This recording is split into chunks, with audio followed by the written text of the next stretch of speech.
जय हिंद मेरे प्यारे साथियों, स्वागत है आप सभी का Shashank Defence academy YouTube channel पर। दोस्तों, ये सेशन उन प्यारे स्टूडेंटों के लिए जो student NDA, air force, navy, UP मतलब जैसे एग्जाम की तैयारी कर रहे हैं। एंड वे बच्चे जो कि 11th और 12th में हैं, उनके लिए भी ये बहुत अधिक बेनिफिट करने वाला सेशन है। दोस्तों, ये सेशन आपके लिए न्यूमेरिकल के पॉइंट ऑफ व्यू से, फिजिक्स के कॉन्सेप्ट के पॉइंट ऑफ व्यू से बहुत अधिक सहायक होगा और आप सभी के लिए बहुत अधिक बेनिफिट करेगा। दोस्तों, आज हम जो मॉक टेस्ट कर रहे हैं वो करने वाले हैं आज 73। हमारा एक टारगेट चल रहा है 200 मॉक टेस्ट करने का। एक मॉक टेस्ट में 25 क्वेश्चन कराते हैं, 5000 क्वेश्चन फिजिक्स के कराने का, जिसमें हम 72 मॉक टेस्ट करा चुके हैं 72, और आज हम 73 पर पहुंच चुके हैं बच्चों। आ जाइए, 1801 से 1825 क्वेश्चन करेंगे। पहला क्वेश्चन दिया है बच्चों, क्या है कि त्वरण विस्थापन वक्र का क्षेत्रफल प्रदर्शित करता है। देखो बच्चा, कभी भी एरिया की बात आए, ऐसा कभी भी क्वेश्चन आ जाए और आपसे बोले कि ग्राफ किसको डिनोट करता है, तो इन दोनों का मल्टीप्लाई कर देना। Acceleration multiply with displacement. बच्चों, एक्सेलेरेशन क्या होता है? डिस्प्लेसमेंट ओवर टाइम का स्क्वायर होता है, या आप ऐसे लिख सकते हैं velocity over time into displacement. एक बात और लिख सकते हैं, वेलोसिटी को क्या लिख सकते हो बच्चा? Displacement over time into x. ऊपर हो जाएगा डिस्प्लेसमेंट का स्क्वायर ओवर टाइम का स्क्वायर, तो ये हो जाएगा बच्चों वेलोसिटी का स्क्वायर। संवेग में परिवर्तन की का आवेग, गतिज ऊर्जा में परिवर्तन की इकाई द्रव्यमान, कुल ऊर्जा में परिवर्तन। देखो बच्चों, आपके पास वेलोसिटी आ गया। अब ये जो वेलोसिटी आया है, वेलोसिटी का स्क्वायर आया, और वेलोसिटी का स्क्वायर क्या होता है बच्चों? एनर्जी होती है कि नहीं होती है? मास सबका कांस्टेंट रहता ही रहता है, तो वेलोसिटी का स्क्वायर को जो डिनोट करता है वो एनर्जी होती है। तो इम्पल्स तो हो नहीं सकता। संवेग में परिवर्तन प्रति इकाई द्रव्यमान, गलत है ये। गतिज ऊर्जा में परिवर्तन प्रति इकाई द्रव्यमान, बिल्कुल सही है। यानी कि एनर्जी में चेंजिंग, लेकिन मास को क्या कर रखा है? 1 यूनिट कर रखा है। तो वी स्क्वायर ले लो या हाफ वी स्क्वायर ले लो, वो तो कांस्टेंट है। तो राइट आंसर आ जाएगा बच्चों सी। 1802 बच्चों क्वेश्चन। नेक्स्ट क्वेश्चन नंबर 1802, बहुत बढ़िया क्वेश्चन है। विराम में स्थित 10 किग्रा द्रव्यमान की एक वस्तु पर 4 न्यूटन और 3 न्यूटन के दो बल हैं, एक दूसरे के लंबवत लग रहे हैं। 10 सेकंड पश्चात वस्तु की गतिज ऊर्जा होगी। आवाज चेक कर लो उसमें ओपन करके। 10 सेकंड पश्चात उसकी गतिज ऊर्जा होगी बच्चों। देखो बच्चों, प्यार से यहां देखेंगे, 10 किग्रा द्रव्यमान की एक वस्तु है, 4 न्यूटन और 3 न्यूटन के दो बल एक दूसरे के लंबवत लग रहे हैं। 4 न्यूटन और ये 3 न्यूटन, तो यहाँ पे जो नेट फोर्स आ जाएगा, ये आ जाएगा 5 न्यूटन। चलने दो इस आवाज को, चलने दो, ठीक है। तो ये 5 न्यूटन आ जाएगा, और ये फोर्स आ गया बच्चों आपके पास। आपके पास जो मास दे रखा है वो दे रखा है बच्चों आपके पास 10 kg। तो अगर हम जानकारी करें F बराबर ma से, तो ये आपके पास 5 न्यूटन, m 10 kg, एक्सेलेरेशन, तो एक्सेलेरेशन आ जाएगा 1/2। उसके पश्चात 10 सेकंड पश्चात वस्तु की गतिज ऊर्जा होगी। तो आपके लिए एक्सेलेरेशन दे रखा है 1/2, टाइम दे रखा है आपके पास 10 सेकेंड। आप वेलोसिटी निकाल लीजिए। क्या निकाल लीजिए बच्चा? आवाज बढ़ा दीजिए थोड़ा सा, हाँ तभी तो सुनाई देना चाहिए। तो वेलोसिटी जो आ जाएगा v बराबर u प्लस ए टी आएगा। तो 0 प्लस ए मतलब 1/2 t 10, तो बच्चों ये आ जाएगा 5 मीटर पर सेकेंड। बरोबर है, वेलोसिटी आ चुका है। अब ये कहना चाह रहे हैं कि काइनेटिक एनर्जी होगी। काइनेटिक एनर्जी होती है हाफ एम बी स्क्वायर। तो हाफ एम बच्चा कितना है आपके पास? 10, वी स्क्वायर यानी 5 का स्क्वायर।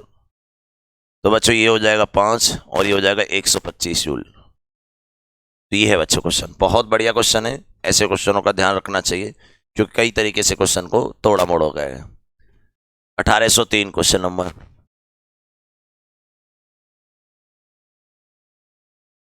क्वेश्चन नंबर 1803, एम द्रव्यमान की एक गेंद वी वेग से गतिशील है तथा अनंत द्रव्यमान के किसी दीवार से टकराती है। टकराने के पश्चात गेंद उसी वेग से लौट आती है जिस गेंद के द्वारा दीवार पर संपादित कार्य है। देखो बच्चा, क्या है आपके पास क्वेश्चन ये दिया है कि ये एक ब्लॉक है, मतलब एक दीवार है इनफाइनाइट मास की। यहां से वस्तु इस पर टकराई वी वेलोसिटी से, लौट कर वापस लौट के आ गई वी वेलोसिटी से। इनफाइनाइट मास है तो इसमें डिस्प्लेसमेंट 0 होगा। तो डिस्प्लेसमेंट जीरो होगा तो वर्क डन क्या आ जाएगा, जीरो।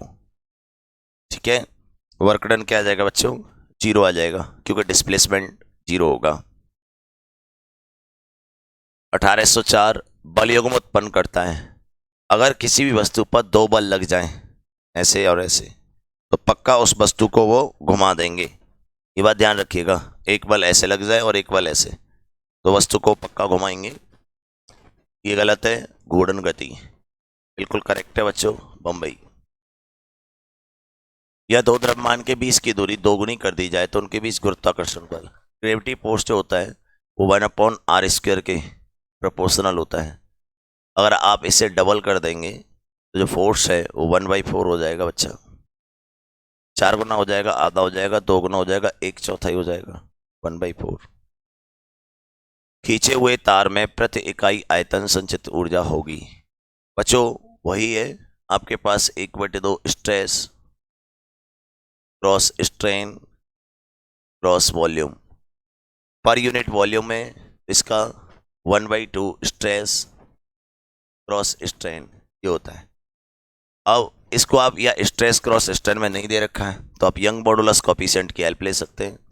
यंग मॉडुलस कोएफिशिएंट होता है स्ट्रेस ओवर स्ट्रेन, तो यहाँ से हम स्ट्रेस को ले सकते हैं यंग मॉडुलस इंटू स्ट्रेन। ये चीज़ मैं यहाँ पे लगा सकता हूँ बच्चों, जैसे मैं यहाँ पे ये लगाऊंगा तो ये आ जाएगा 1/2 स्ट्रेस की जगह आ जाएगा young modulus coefficient and strain into strain. ये आ जाएगा 1/2 यंग मॉडुलस कोएफिशिएंट स्ट्रेन का होल स्क्वायर। ये बच्चों आपके पास एनर्जी आ जाएगी पर यूनिट वॉल्यूम में। तो 1/2 young modulus coefficient into strain का होल स्क्वायर, ये रहा यंग मॉडुलस कोएफिशिएंट बाई। ठीक है बच्चों, ऐसे भी क्वेश्चन आते हैं आपके पास। 1807 जल के किस गुण के कारण कपूर के छोटे छोटे टुकड़े जल पर ऊपर तैरते हैं? आपको वो सरफेस टेंशन रीजन होता है। क्या होता है? Surface tension. दो छोटी छोटी बूंदें मिलकर एक बड़ी बूंद बनाती है, तो इस प्रक्रिया में छोटी छोटी ड्रॉप मिलकर यदि बड़ी ड्रॉप बनाए तो हीट बाहर निकलती है। याद रखिएगा, हीट जो होगी बाहर निकलेगी, ऊर्जा मुक्त होती है। ठीक है बच्चों, ध्यान रखिएगा। अगला क्वेश्चन, साबुन के बुलबुले को फूंक मारकर इतना बड़ा कर दिया गया कि इसकी त्रिज्या दोगुनी हो गई। देखो बच्चा, एनर्जी जो होती है ना वो होती है 4πr², दोगुनी यानी n² - 1 इंटू टी की जगह साबुन की जगह 2t। तो आपके लिए आंसर आ जाएगा 4πr², इसकी जगह मैं 2 रखूंगा तो 2 का स्क्वायर -1 इंटू 2t। 4 4 3 3 3 4 12 दूनी 24 आ जाएगा बच्चा, 24πr² इंटू टी। डायरेक्ट की इसको समझिएगा, परफेक्ट याद रखिएगा करना क्या है, ये शॉर्ट ट्रिक याद रखिएगा। यानी किसी भी बुलबुले की रेडियस को n टाइम्स इंक्रीज करने पर कितना वर्क डन और कितनी एनर्जी की आवश्यकता होती है। किसी पिंड का कण पाई मिनट में 120 घूमता है, इसकी एंगुलर वेलोसिटी होगी। एंगुलर वेलोसिटी होती है बच्चों, ये होती है 2πn। ये बच्चों 2πn जो है वो फ्रेक्वेंसी है, वो फ्रेक्वेंसी होती है चक्कर पर सेकेंड। तो इसको हम लिख सकते हैं 2π, चक्कर कितने बच्चों 120 डिग्री घूम जाता है। ओके, डिग्री घूम जाता है, इसका मतलब ये इसने डायरेक्ट वेलोसिटी दे दी है, इसने फ्रीक्वेंसी नहीं दी है, क्योंकि angular displacement relative by time is called angular velocity, न कि चक्कर दिए हैं बच्चों। तो अब हमें angular displacement theta over T करना पड़ेगा। एंगुलर डिस्प्लेसमेंट 120 डिग्री है, ओवर टी यानी पाई मिनट है ये बच्चा। अब क्या करना है, 120 डिग्री को हमें π/180 करना है। π/, हेलो आवाज आ रही है? π/180 करना है, तो ये तो हो जाएगा रेडियन, ओवर ये पाई लेना है और मिनट को 60 से मल्टीप्लाई कर देना है तो सेकेंड। पाई से पाई कट जाएगा, ये हो जाएगा आपके पास 120 बटे 60 गुणा 180। यहाँ से कट जाएगा 2 बार, 2 से कट जाएगा 90 बार, तो आपके पास आ जाएगा 1/90 रेडियन पर सेकेंड। तो अच्छा क्वेश्चन था, हर एक तरह का क्वेश्चन आपके सामने पेश किया जा रहा है बच्चों। तो इसमें 1/90 रेडियन पर सेकेंड, बहुत अच्छा क्वेश्चन, पीआईपी बहुत बढ़िया। 1811 क्वेश्चन नंबर, एक निकाय का जड़त्वाघूर्ण निर्भर करता है momentum of inertia. Momentum of inertia होता है I बराबर mr²। यह बच्चों मास पर, रेडियस पर और डिस्ट्रीब्यूशन पर, 3-4 चीजों पर डिपेंड करता है। मास पर, पोजीशन पर और डिस्ट्रीब्यूशन पर, सभी पर डिपेंड करता है, याद रखना। 1812 एक समांतर पट संधारित्र की धारिता 12 माइक्रोफेरेड है, बहुत बढ़िया। सी जो दे रखा है वो दे रखा है 12 माइक्रोफेरेड, तो ये होता है epsilon not K epsilon not A/T। यह तो प्लेटों के बीच की दूरी ढूंढनी। डी को क्या कर दिया है, 2D कर दिया है। एरिया आधा कर दिया जाए, एरिया क्या कर दिया है, A/2 कर दिया है। तो जो नेट कैपेसिटेंस हो जाएगा वो कितना हो जाएगा, C इनिशियल बाई 4 हो जाएगा। क्यों हो जाएगा बच्चा, 2 नीचे आ रहा है, इसका 2 नीचे आ रहा है, तो नीचे 4 हो जाएगा। उसका C इनिशियल बच्चों कितना है, 12 माइक्रोफेरेड बटे 4, तो 4 थी 12, 3 माइक्रोफेरेड आपका आंसर आ जाएगा, 3 माइक्रोफेरेड।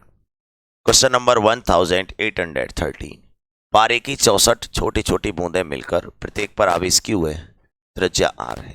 देखिए दोस्तों, छोटी छोटी पारे की 64 बूंदें हैं, ये 64 मिलकर एक बड़ी ड्रॉप बनाई, प्रत्येक पर चार्ज क्यू है, तो यहां हो जाएगा 64 टू क्यू।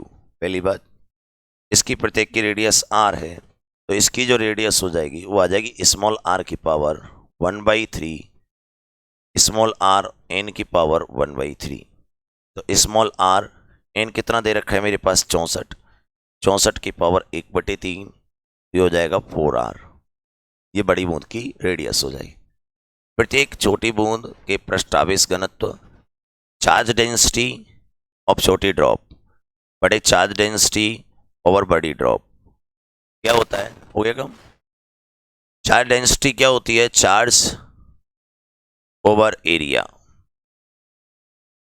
क्या होता है बच्चा, चार्ज ओवर एरिया, इसीलिए इस पे भी charge Q dash over area dash.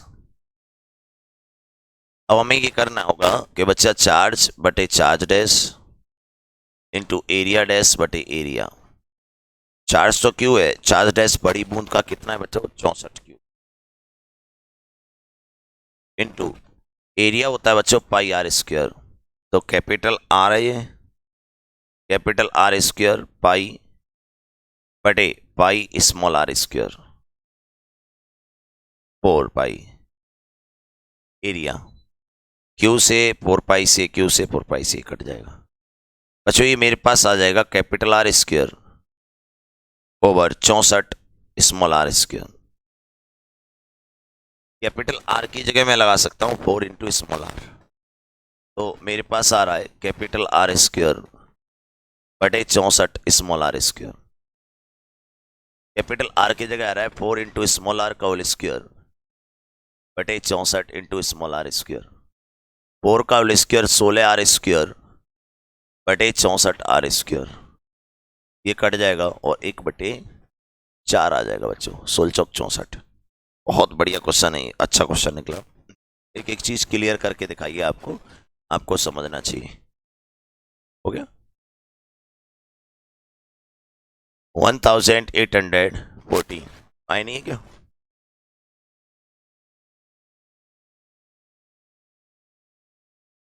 चित्रानुसार परपथ में 8 ओम के प्रतिरोध में 2 वाट शक्ति व्यय होती है, तब 3 ओम के प्रतिरोध में शक्ति व्यय होगी। ठीक हो बच्चा, 8 ओम में जो शक्ति लॉस हो रही है, पावर लॉस, वो होती है बच्चों 2 वाट। तो यहां से क्या करेंगे आप, यहां से करंट निकाल लो आप। तो आप जानते हैं P बराबर होता है, V/R होता है बच्चों। और v इक्वल टू होता है आई, तो ये होता है आई स्क्वायर इंटू आर। हो गया।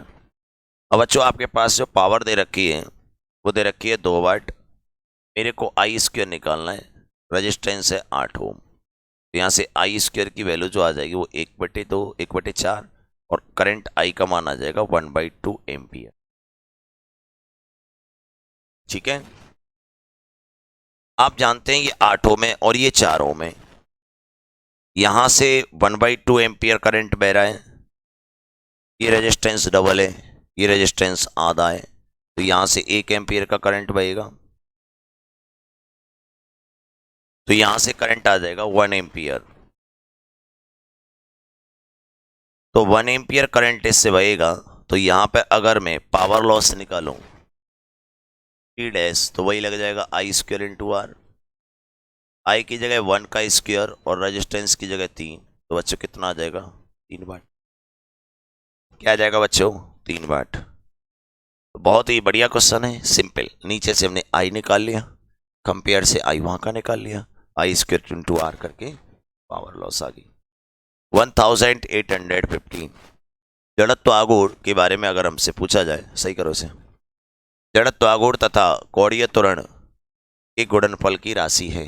Momentum of inertia I into कोणीय त्वरण अल्फा को क्या कहते हैं, टॉर कहते हैं बच्चों। क्या कहते हैं, टॉर। आपको नहीं याद हो तो मैं आपको बता देता हूं, आपको ये तो याद होगा F बराबर एम में होता है।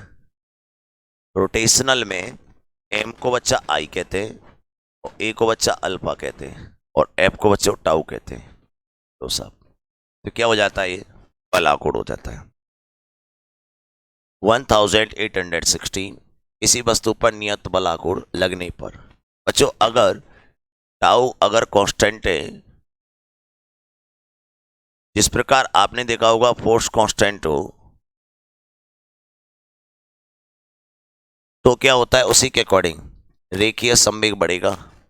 मेरे भाई अगर टाउ कांस्टेंट है तो कोणीय संवेग बढ़ेगा, एक नियत कोणीय वेग से गुणन करेगा या नियत वेग से गति करेगा। बच्चों अगर एफ जो है कांस्टेंट होता है कांस्टेंट के, तो एफ बराबर होता है एम ए बराबर कांस्टेंट के। मैं यहां से लिख सकता हूं M velocity over time equal to constant के, यहां से मैं लिख सकता हूं M into velocity proportional to time. तो बच्चों क्या हो रहा है कि एक नियत कोणीय वेग से कोणीय वेग बढ़ रहा है, इंक्रीज हो रहा है, कांस्टेंट है ना, तो ये आपके पास एक्सेलेरेशन आ गया। तो वेलोसिटी, तो यहां से बेटा एक्सेलेरेशन कांस्टेंट आ रहा है। क्या आ रहा है एम तो कांस्टेंट है, ये एम तो कांस्टेंट है ये, बट क्या हो रहा है कि एक्सेलेरेशन भी कांस्टेंट आ रहा है। और एक्सेलेरेशन कांस्टेंट का मतलब आप जानते हैं कि इसकी एक्सेलेरेशन कांस्टेंट का मतलब होता है कि वेलोसिटी लगातार बढ़ रही होगी, ये वेलोसिटी है और ये टाइम है। एक्सेलेरेशन कांस्टेंट का ग्राफ ये होता है वेलोसिटी लगातार इंक्रीज हो रही होगी, तो एनर्जी जो होगी काइनेटिक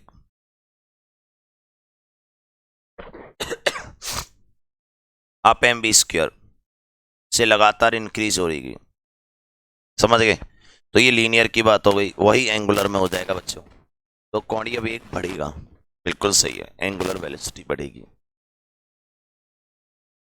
और यदि बच्चों ये नियत की जगह 0 होता तो ये कांस्टेंट एंगुलर वेलोसिटी से मूव करता, क्योंकि अगर ये 0 होता तो वेलोसिटी कांस्टेंट आ जाती। एक्सेलेरेशन कांस्टेंट है, वेलोसिटी अब एंगुलर की बात कर रहा है तो एंगुलर का नाम आ जाएगा। 1817 कोणीय संवेग में परिवर्तन की दर कहलाती है।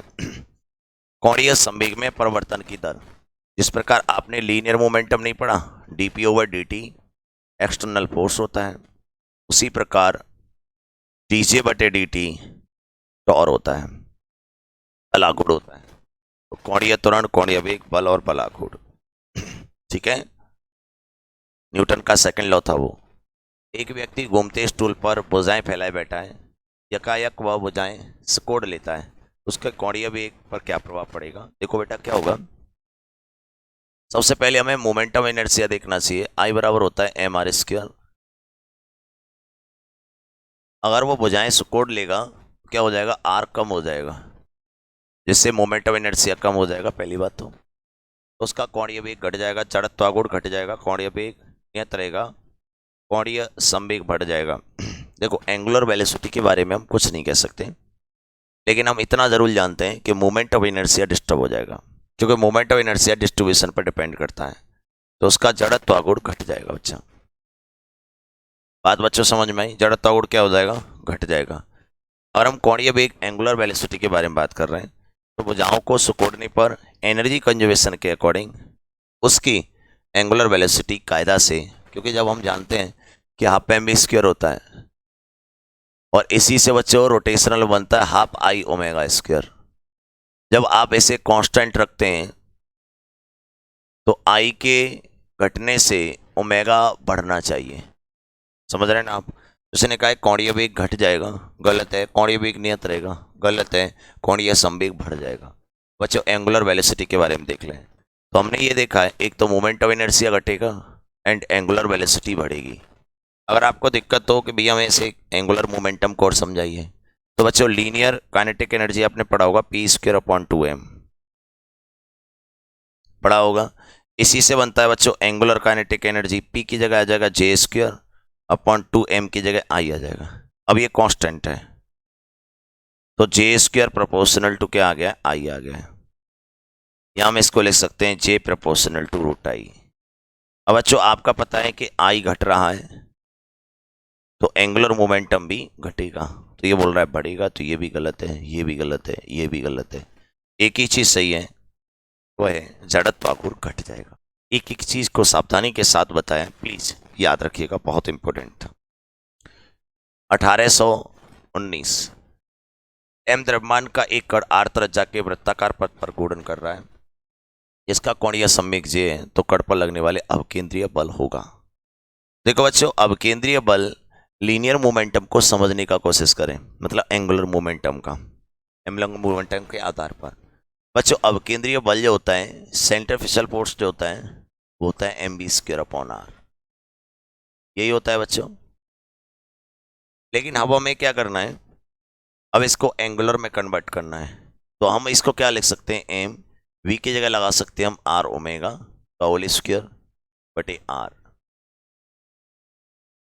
यहां से हम क्या कर सकते हैं, यहां से हम लिख सकते हैं M R square omega square बटे आर, एक आर से एक आर कट जाएगा, यहां से आ जाएगा एम आर ओमेगा स्क्वायर।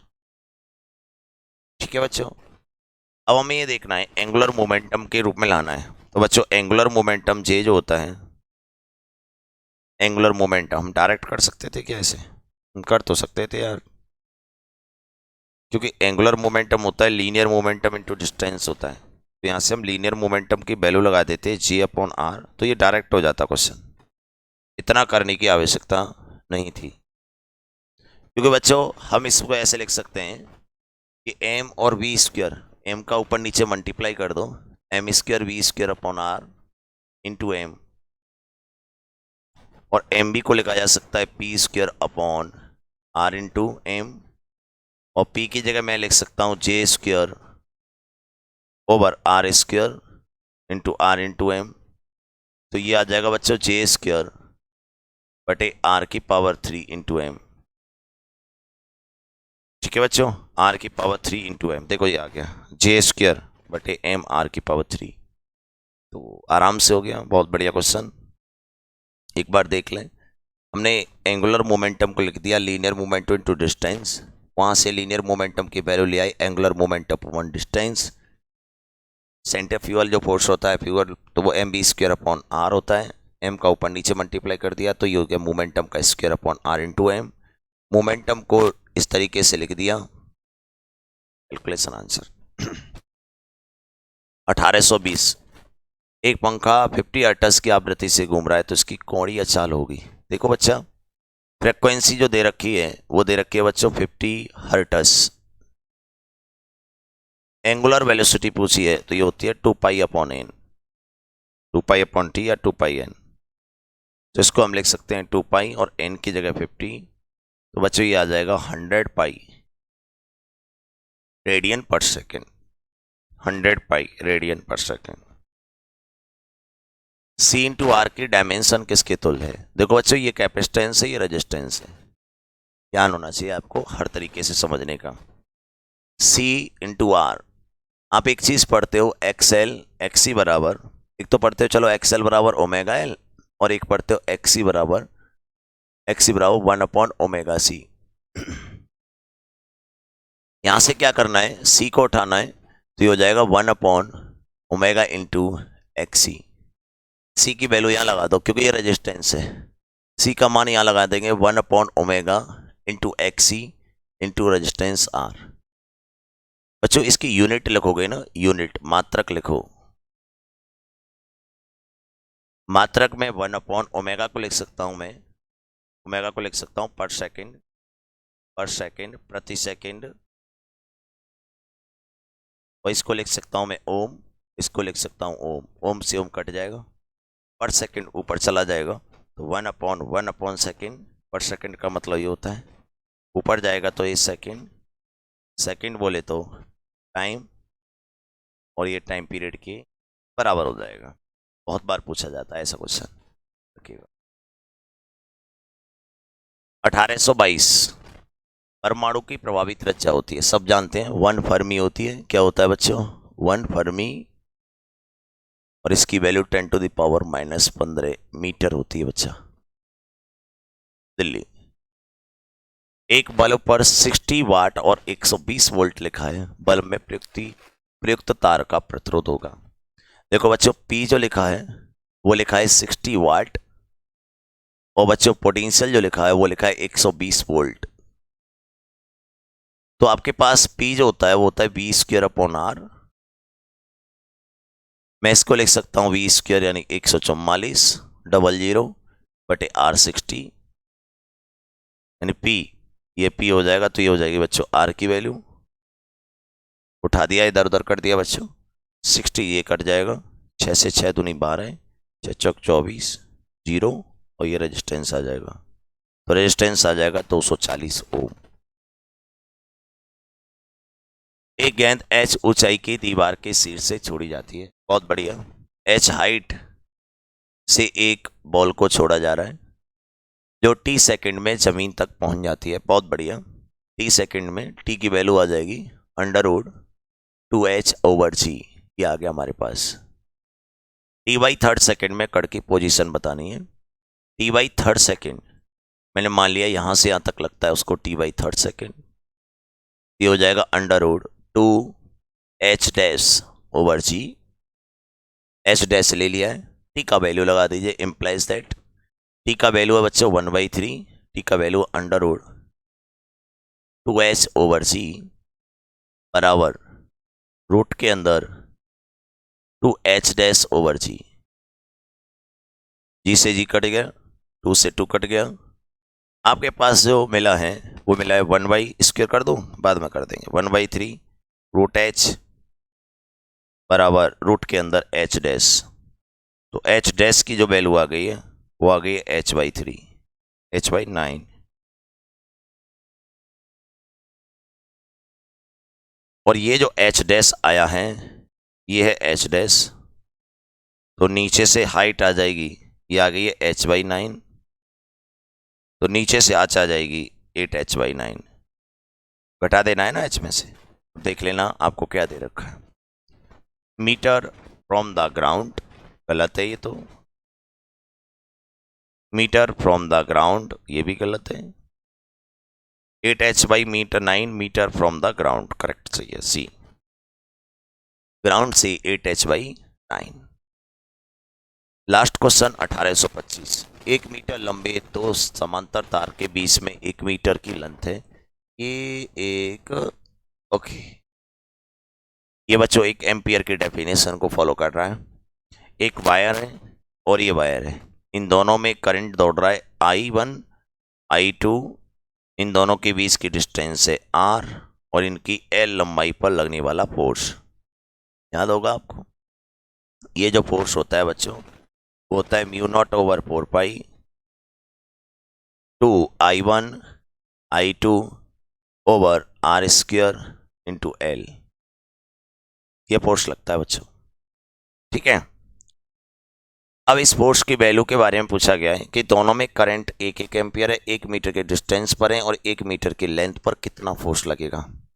तो इन सबको वैल्यू को 1 कर दीजिए। म्यू नॉट अपॉन 4 पाई की वैल्यू होती है 10⁻⁻7 और ये 2 आ गया, ये भी 1 दिया है, ये भी 1 दिया है, ये भी 1 दिया है और ये भी 1 दिया है। तो फोर्स आ जाएगा 2 क्रॉस 10⁻⁻7 न्यूटन। ठीक है बच्चों, 1 एम्पियर का करंट दौड़ रहा है इसमें, 2 क्रॉस 10⁻⁻7 न्यूटन। ऐसे क्वेश्चन आते हैं। तो आज का मॉक टेस्ट बहुत लाजवाब था, एक एक क्वेश्चन बहुत इंपॉर्टेंट था। उम्मीद करता हूँ ये सेशन आपको बहुत अच्छा लगा होगा। शशांक डिफेंस एकेडमी में यदि आप ऑफलाइन पढ़ना चाहते हैं तो आ सकते हैं। नए बैच स्टार्ट हो चुके हैं। 3 सितंबर 2023 को एनडीए सेकंड का एग्ज़ाम है, उसमें जुड़ सकते हैं। इंडियन एयरफोर्स के और नेवी अग्निवीर और इसके साथ साथ इंडियन कोस्ट गार्ड की भी वैकेंसी आ चुकी हैं। उन सभी के एग्ज़ामों की तैयारी के लिए आप जुड़ सकते हैं Shashank Defence Academy new batch में, जो स्थित है नए बस स्टैंड के पास, BSA engineering road, front of ESM polytechnic college, Mathura. जय हिंद दोस्तों।